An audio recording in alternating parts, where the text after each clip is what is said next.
What's going on, guys? Teen Mechanic here. Today is just a filler video because I actually was in the process of filming a video with the Monaco, and unfortunately I broke the carb. We'll just leave it at that.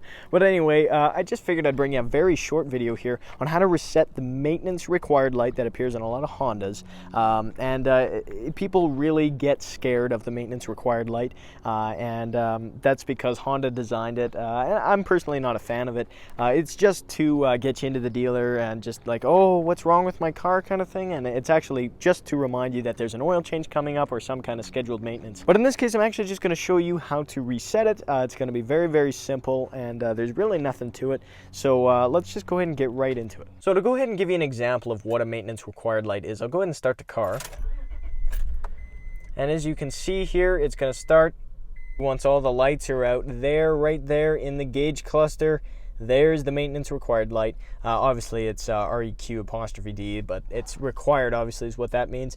So I'm going to show you how to reset it. So it's very simple. First thing that you're going to do, make sure that it's off, make sure the computer thinks you're gone. So what you do is you take the key, go ahead and put it in the ignition. It's fine to have it in the first position like that because it's still off right there. So what you're going to do is, and I'm going to have to do it two-handed, but what you're basically going to do is go ahead and push down this reset button. Not this one over here, this one right here, the one that resets it, things like that, select.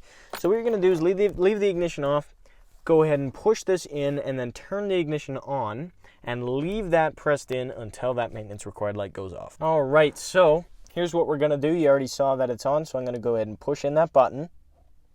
Now I'm going to turn the ignition to the run position.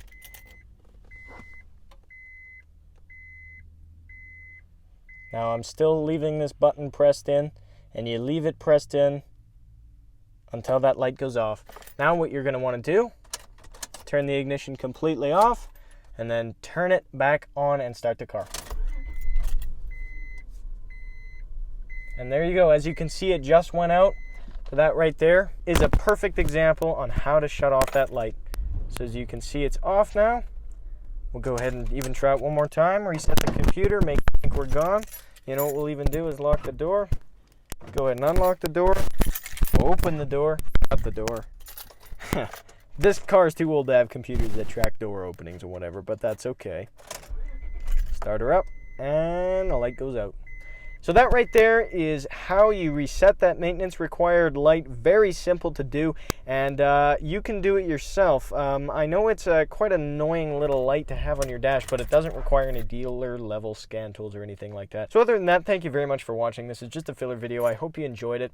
If you did, give it a like. If you didn't, give it a dislike. Share it with someone who you think might also enjoy it or find it useful. And yeah, other than that, guys, I'll see you in the next video, hopefully with something more interesting like a carburetor video on that Monaco.